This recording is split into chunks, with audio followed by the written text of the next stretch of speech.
Okay, so you know how everyone says, like, you can't build muscle at home without lifting weights? Like, No. it's all just kind of maintenance until you get back to the gym. Yeah, it's definitely heard that. Well, guess what? Why? Today's deep dive proves that wrong. Like, totally wrong. Really? Yeah, so get this. We dug into this awesome YouTube video by this guy, Matthew. And he basically transformed himself. Went from barely squeezing out one push-up to banging out like 70. Wow. All while building some serious muscle. And the crazy part, he did it all at home. No gym needed. So wait, are we talking about like calisthenics and stuff? Exactly. And that's the whole point of this deep dive. We're going to break down his system, the exercises, the techniques, and even a sample routine so you can start building muscle right now, wherever you are.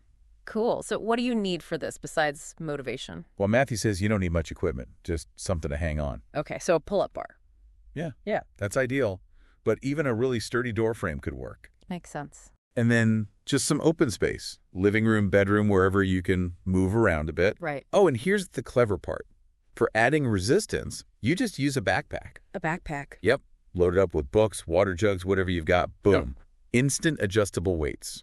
Interesting. So how's this deep dive going to work? Well, we're going to follow Matthew's lead and break down the exercises by movement pattern. Push, legs, pull, and core. Smart. Makes it easy to follow. And then we'll lay out his 4-week sample workout routine. Oh, sounds good. All right, let's get started. Let's do it. So first up, push movements. And the exercise that probably comes to mind first for everyone, and it's the one Matthew starts with too, the classic push-up. Yeah, the OG chest exercise. Right. But Matthew's really big on proper form. Core engaged, glutes squeezed, straight line from head to heels. Which a lot of people get wrong, I think. Totally. So why is form so important? It's not just about looking good while you're struggling. Well, exactly. Matthew says bad form means you're not working the right muscles effectively. Your chest might not be getting the stimulation it needs to grow. Plus, you're way more likely to get injured. That tight core engaged glutes, it creates like a rigid plank.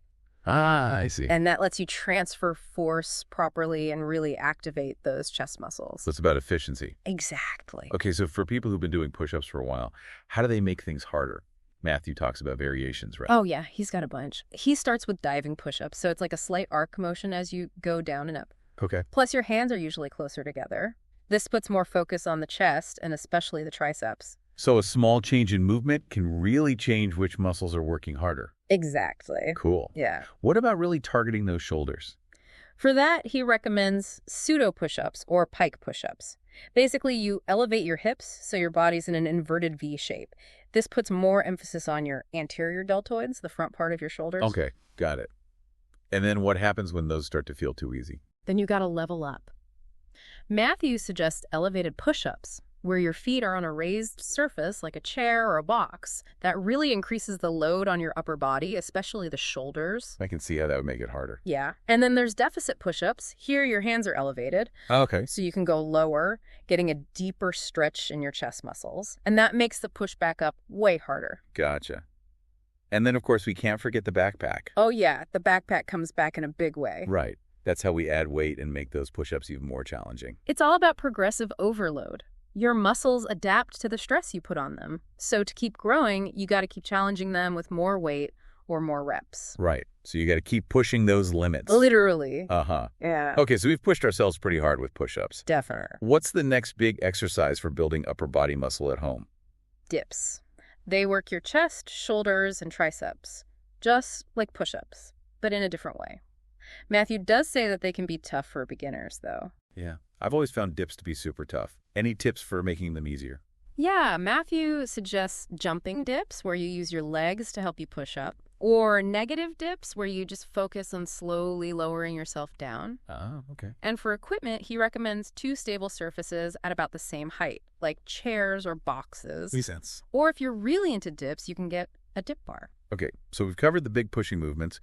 Now, does Matthew talk about any isolation exercises? Oh, yeah, he does. And this is where the backpack shines. No, so we're not done with that yet. Nope. So Matthew recommends one-arm French presses with the backpack. You basically hold the backpack like a dumbbell and extend your arm overhead. Okay. The key here is to really feel that stretch in your triceps, both at the top and bottom of the movement. So that really isolates the tricep. Yep. And for shoulders, he suggests front raises, lateral raises, and rear delt raises, all using the backpack. This makes sure you hit all 3 parts of your shoulder muscle for well-rounded development. Nice. So we're hitting every angle. Exactly.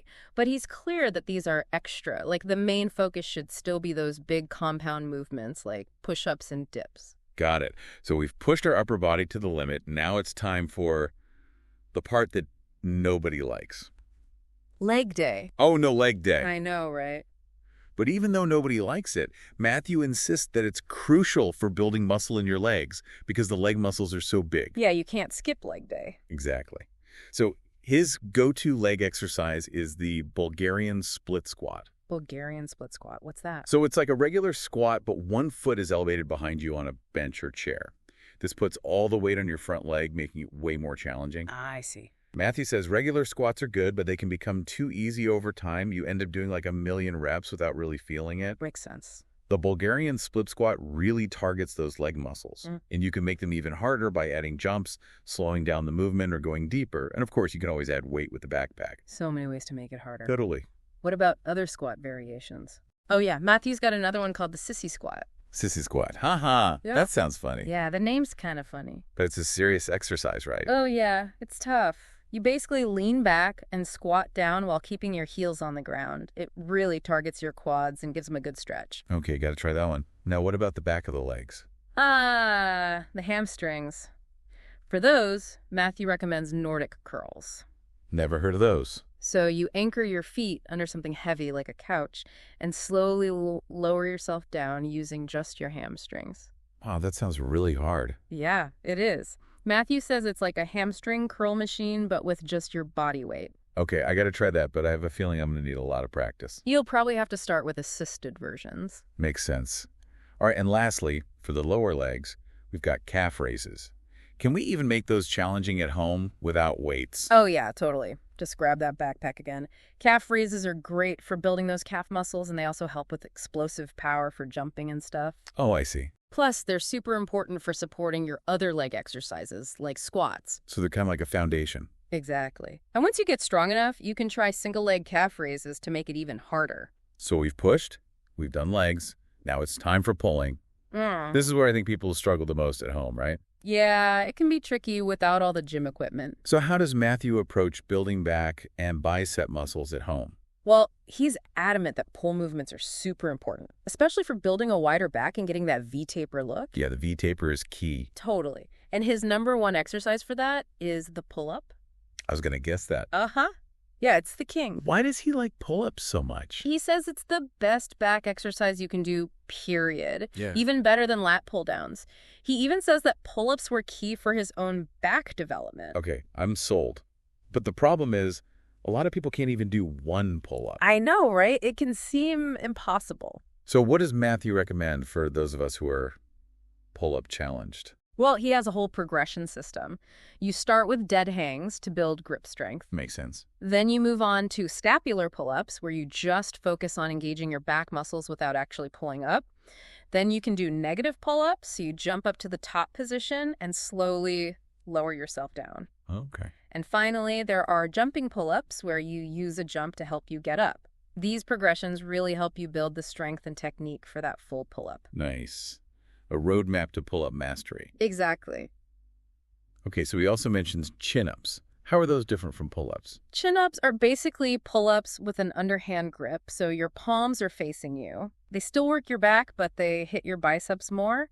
And if you use a wider grip, it's almost like a bicep curl. Interesting. So chin-ups are kind of like a 2-for-1. Pretty much. Does Matthew talk about any other variations? Yeah, he mentions neutral grip pull-ups, archer pull-ups, and wide grip pull-ups. They all target your muscles a bit differently and keep things interesting. You got to keep those muscles guessing. And just like with pushing, he's got some isolation exercises for pulling using, you guessed it, the backpack. Haha, that backpack is a workhorse. So for biceps, he recommends bicep curls using the backpack handle. He does say it can be uncomfortable, so you might want to use a towel for padding. Good tip. And he also likes hammer curls, where your palms face each other. This hits a muscle called the brachialis, which helps make your arms look thicker. Okay, gotta get those thicker arms.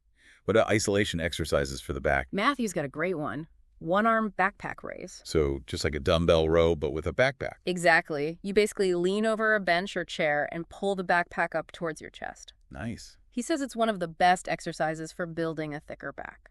Cool. So we've pushed, we've pulled, we've worked our legs. Now it's time for the core. The unsung hero. Right. People often forget about it, but it's so important. It's a foundation for everything. So how does Matthew recommend we build a strong core at home? Well, he emphasizes that a strong core is key for balance and stability, especially during those big exercises like push-ups and pull-ups. Ah, yeah. That makes sense. And for actually working your core, he's a big fan of leg raises. They strengthen your abs, improve core stability, and even stretch your lower back. Sounds like a winner. Definitely. And he also includes crunches.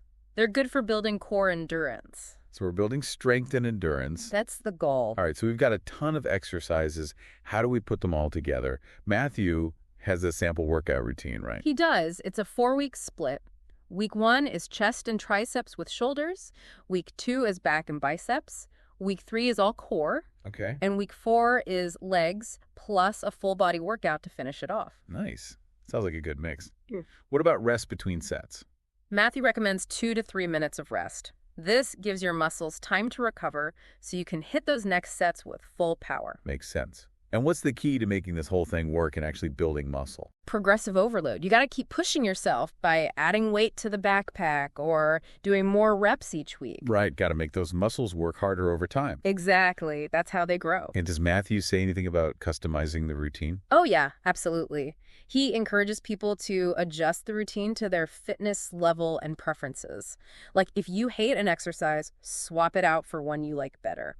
Makes sense. So the bottom line is you don't need a gym to build muscle. You just need the right exercises, the right technique, and the dedication to keep pushing yourself. Exactly. And that's what's so cool about Matthew's approach. It's all about using your own body weight and simple stuff like a backpack to build a serious physique. And now that we've explored all these bodyweight exercises, I want to leave you with this thought. Okay, hit me. Which of these seemingly simple movements could be the most game-changing for you? If you focus on perfect form and really push yourself, could mastering push-ups be your key to upper body growth? Or maybe it's finally conquering that pull-up and getting that defined back you've always wanted. The knowledge is there. The tools are there. It's up to you to use them and unlock your true physical potential. Ooh, couldn't have said it better myself. Thanks for joining us for this deep dive. See you next time.